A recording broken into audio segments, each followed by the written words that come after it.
समुद्र मंथन का प्रस्ताव रखा गया बलि के सामने। बलि लोभ में आ गया कि मैंने स्वर्ग तो छीन ही लिया देवताओं का, अमृत भी छीन लूंगा।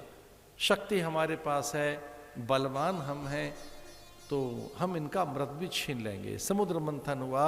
समुद्र मंथन में पहले विष निकला। जब आप मनोमंथन करते हैं तो मन में आवेग है, क्रोध है। पहले विष कुंभ निकला, सब भयभीत हो गए। महादेव ने विष को धारण कर लिया, महादेव ने उसे ग्रहण किया, कंठ में ही रख लिया। कुछ बूंदें गिर पड़ी तो उनसे ही ये विषैले कीट पैदा हुए, विषाक्त वनस्पतियां बनी, विषैले जीव जंतु बने उसी विष के कारण। जो विषैले जीव जंतु हैं, अमृत उस विष कुंभ से निकली कुछ बूंदों से।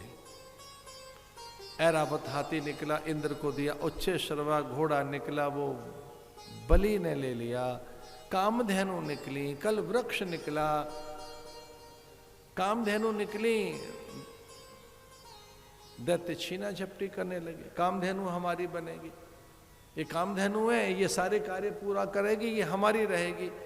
योग युक्ति से इंद्र ने, देव गुरु बृहस्पति ने मना लिया कि ना ना ना, कामधेनु आपकी नहीं, हमारी नहीं, बंटवारे में ये किसकी नहीं, ये किनकी रहेंगी? बोले ये योग यज्ञ की पूर्ति के लिए ब्राह्मणों को दान दे दो, इससे वो यज्ञ करेंगे, बिना इसके यज्ञ नहीं होगा।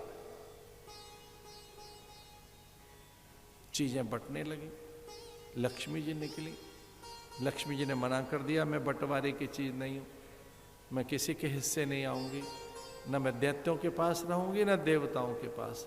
ब्रह्मा जी बड़े प्रसन्न हुए कि मां हमारे साथ रहिए, फिर हम उच्च आसन पर आपको बिठाएंगे और ले चलते हैं ब्रह्मलोक में।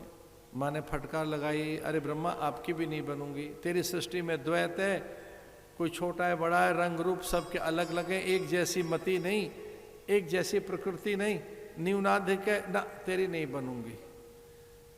महादेव बड़े प्रसन्न हो गए। उन्होंने कहा जब आपने सबको ही मना कर दिया है तो अब तो कोई नहीं बचा, हम रह गए, आप हमारे संग चलें मानसरोवर में और पार्वती आपकी पूजा करेंगे, ऊंचे से आसन पर बैठाकर नित्य पुष्पों से आपका श्रृंगार करेंगे, चरणों का।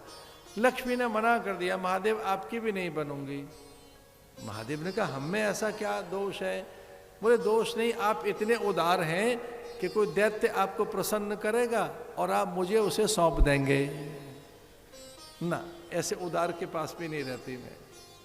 ऋषियों ने कहा फिर तो हम रह गए, हमारे पास ही चलो। ऋषियों को फटकार लगाई, माने कहा तुम्हारी भी नहीं बनूंगी। तुम में तप का अभिमान रहता है कि हम बड़े तपस्वी हैं, हम साधु हैं, गृहस्थ हैं, हम देखो कितना व्रत करते हैं, हम त्यागी हैं, हम अधिक अधिक सदाचार संपन्न हैं। तो तपस्वियों में प्राय क्रोध रहता है, तपस्वियों में प्राय आवेश रहता है, तपस्वियों में तप का भी अभिमान रहता है, ना ना मैं आपकी भी नहीं बनूंगी। तो फिर महादेव आदि ने कहा कि भाई किसकी बनेंगी आप, जब आपने तो सबको ही मना कर दिया। तो उन्होंने कहा मैं उसकी बनूंगी जो मुझे नहीं चाहता और जो सत्यनिष्ठ है, जो केवल सत्य की प्रतिज्ञा में, जो सत्य रूप है, जो सच्चिदानंद है, जो सत्य है, मैं उसकी बनूंगी। सत्यानुसारिणी लक्ष्मी, जो सत्य को धारण करके बैठा है, मैं उसकी बनूंगी, सत्य की।